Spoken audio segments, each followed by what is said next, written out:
পবিত্র রমজান মাসের ১৭ তারিখ মুসলিম উম্মার ইতিহাসে এক অনন্য ও তাৎপর্যপূর্ণ দিন। আজ ঐতিহাসিক বদর দিবস। প্রায় ১৫০০ বছর আগে হিজরি দ্বিতীয় সনে মদিনা থেকে প্রায় ৭০ মাইল দক্ষিণ পশ্চিমে অবস্থিত বদর প্রান্তরে সংঘটিত হয়েছিল ইসলামের প্রথম সশস্ত্র যুদ্ধ, বদরের যুদ্ধ।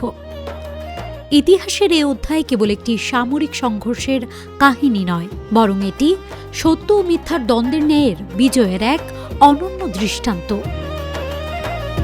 বদরের যুদ্ধের প্রেক্ষাপট ছিল অত্যন্ত কঠিন। মহানবী হজরত মুহাম্মদ সাল্লাল্লাহু আলাইহি সাল্লামের নেতৃত্বে মাত্র ৩১৩ জন সাহাবী এই যুদ্ধে অংশ নেন। তাদের অধিকাংশই ছিলেন প্রায় নিরস্ত্র এবং যুদ্ধের সরঞ্জামও ছিল অত্যন্ত সীমিত। মুসলিম বাহিনীর সম্বল ছিল মাত্র ২টি ঘোড়া ও প্রায় ৭০টি উট। অন্যদিকে মক্কার কুরাইশরা প্রায় ১,০০০ সুসজ্জিত সৈন্য, শতাধিক ঘোড়া ও শত শত লৌহ বর্মসহ যুদ্ধক্ষেত্রে উপস্থিত হয়। বাহ্যিক শক্তির বিচারে এটি ছিল এক চরম অসম লড়াই। কিন্তু বদরের প্রান্তর দেখিয়েছে যুদ্ধের ফলাফল কেবল অস্ত্র বা সংখ্যার উপর নির্ভর করে না।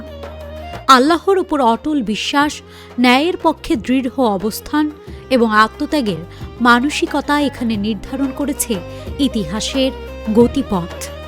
যুদ্ধের সংকটময় মুহূর্তে মহানবী সাল্লাল্লাহু আলাইহি সাল্লামের দরবারে গভীর আকুতি নিয়ে দোয়া করেছিলেন, যদি এই ক্ষুদ্র দলটি ধ্বংস হয়ে যায় তবে পৃথিবীতে আল্লাহর ইবাদত করার মতো কেউ থাকবে না।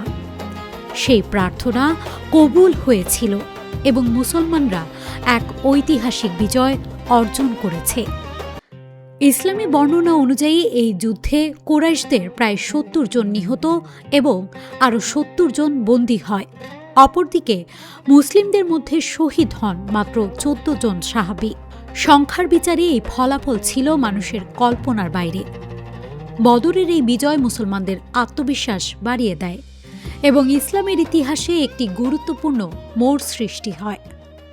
প্রতি বছর ১৭ রমজান বিশ্ব মুসলিম গভীর শ্রদ্ধা ও ভাবগাম্ভীর্যের সঙ্গে বদরের শহীদদের স্মরণ করে।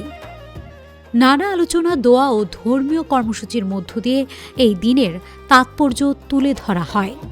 বদর দিবসের মূল শিক্ষা ঈমান, ধৈর্য, ত্যাগ এবং ন্যায়ের পক্ষে দৃঢ়তা যদি ব্যক্তি ও সমাজ জীবনে ধারণ করা যায়, তবে এই স্মরণ সত্যিকার অর্থে অর্থবহ হয়ে উঠবে।